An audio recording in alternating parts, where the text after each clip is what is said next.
Long ago in France, there lived a king and queen.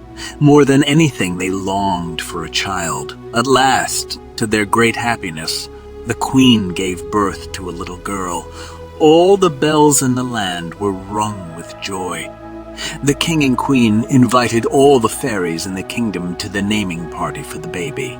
And what a party it was! Plates and silverware of pure gold were set with care before each guest. But one fairy, Maleficent, who had left 50 years before and had not been seen in all that time, showed up at the door. Quickly, the king and queen found a place setting for the new guest. But alas, the plate and the silverware were not of pure gold. This made the old fairy very angry. Soon it was time for each fairy to give her blessing to the baby. When it came to Maleficent's turn, she stood up and pointed her long finger at the sleeping baby girl in the cradle. "I declare before all of you," Maleficent called out, "that this child on her 16th birthday shall prick her finger on the spinning wheel and die with a whoosh of smoke." The evil fairy vanished. Everyone cried out with alarm, as you can imagine. But one fairy had not yet given her blessing. The king and queen asked this fairy, whose name was Merryweather, to reverse the curse. Merryweather shook her head sadly. That was not possible, but she could soften the curse. "On her 16th birthday," she said, "when the princess pricks her finger on the spinning wheel, instead of dying, she will fall asleep for 100 years. 100 years, said the queen. After our daughter turns 16, we will not know her anymore." The king ordered every spinning wheel in the kingdom to be brought to the palace and burn. To be extra sure the princess would not be anywhere near a spinning wheel, he also ordered the fairy Merryweather, along with two other fairies, Flora and Fauna, to take the baby far away. The fairies would raise the child in a cottage deep in the woods. There they would keep her safe until after her 16th birthday. After that day, it would be safe to bring back the princess, who had been named Aurora, to the castle. Aurora grew up knowing no other than the three fairies whom she knew as her aunts. The animals of the forest were her friends, the birds and the deer. The chipmunks and the rabbits followed her around as she fed them treats and cooed at them. From the time she was little, Aurora was told she must stay inside the hills that surrounded them. She did not mind that in the least. The woods were wide and deep inside the hills, and there was plenty of room for her to play. One day, Aurora came home to the cottage to find her three aunts preparing for a party. "What's going on?" she said. "Tonight we will celebrate your 16th birthday," said Flora. "It is," said Aurora. "It is," said Aurora. "That means tomorrow I go back to the castle." "Yes," said Merryweather. "We have kept you safe from that spinning wheel for 16 years. Soon it will be time for you to take up your royal life as a princess. And the first thing for you will be to get married," said Fauna. "Married already?" said Aurora. "Do you know who I'm supposed to marry?" "We do," said Fauna with a wave of her hand. "But there's no need to worry about that. Even if he's a bit strange, some might say a bit horrid, you won't have to spend much time with him after all. And he does come from a fine family," Flora added with a quick smile. "Wait a minute," said Aurora, pulling back. "Wait a minute," said Aurora, pulling back. "Why do you say he's a bit horrid?" "It's best not to focus on such things, dear," said Merryweather. "Just do everything your husband tells you to do," said Flora, "and you will be fine." "This is not turning out as I thought," cried Aurora. "How long do I have to stay married?" "No! No! No! This is all wrong!" cried Aurora.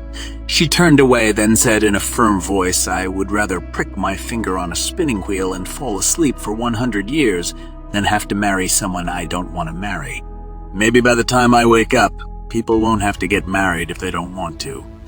And she ran out the door. "Dear me," said Merryweather to the other two fairies, "I don't believe that went over very well." Aurora ran deep into the woods where her animal friends lived. A deer hopped beside her, along with the rabbits and chipmunks. "We have to get out of here," she said to all of them. Then, pointing to a mountain pass, she said, "We will go right through the hills soon." Aurora came to a road. In the distance was a carriage coming closer to her. As the rider approached, her animal friends scattered. "Hail," said the stranger. "I'm afraid my carriage scared away your pets. May I give you a lift?" Aurora had never seen a man before, but she couldn't think about that unless she could find a spinning wheel. The very next day, her aunts would take her back to the palace. "Actually," said Aurora to the stranger, "there is something I need a great deal." "What's that?" said the stranger, hopping out of the carriage. Very nicely dressed was he, and well-mannered, too. "A spinning wheel," said Aurora. "A spinning wheel," said the stranger.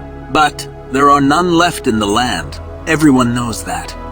"Well, you see," said Aurora, rubbing her hands together, "I have this friend she needs a spinning wheel in the worst way." Aurora looked directly at the stranger. "It's a matter of life or death." The stranger looked into Aurora's eyes. "At last," he said, "I may know of one," he said, "but this needs to stay between you and me." The stranger stepped closer. "Not far from here lives an old woman who spun yarn all her life. When the orders came to burn all the spinning wheels, she could not bear to let go of her beloved spinning wheel, since it had been in her family for many years. She came to me," he said, pointing down the road, "as I'm a prince from the next kingdom. She begged me to let her store it away safely. So I put it in the attic room of my castle tower where no one ever goes until 16 years had passed." "I shouldn't," said the prince. Then, after a moment, he said, "But I will." She stepped onto his carriage. Soon they were at the tower, and they both stepped out. The prince said, "This is not for your friend, is it?" "Thank you for taking me here," said Aurora. "I will always remember your kindness. Now, if you please, I must do what I must do." Aurora turned and went up the tower stairs to the very last stairs, to the very last stair. The door in front of her creaked open. Inside, all was dark and musty. She could barely take a step off all the spider webs. But she pushed them aside and stepped forward. There, in a far corner, was the spinning wheel. From a small window, she could tell the sun was already setting. "I hope this works," she said, before it's too late. Aurora held out her finger to the tip of the spindle. She pricked her finger on that spindle. One tiny droplet of blood dripped from her finger. At once, Aurora felt dizzy. She fell onto an old, dusty velvet blanket that lay on the attic floor and fell into a deep sleep. Moments later, all the others in the castle, servants and royals alike, fell asleep too, and so did the prince, who was still waiting for her outside the town. Within hours, thorns and vines had sprung up and wrapped around the castle so thickly that no human or beast could pass through. After 100 years had passed, Aurora blinked her eyes awake. Then all the others in the castle also awoke. Everyone started to do what they had been doing when they had fallen asleep 100 years before. The thorns and vines around the castle melted away. Aurora stepped down the tower stairs to find the prince. Together they stepped into the prince's carriage. Down the road to the market square, they discovered a whole new world.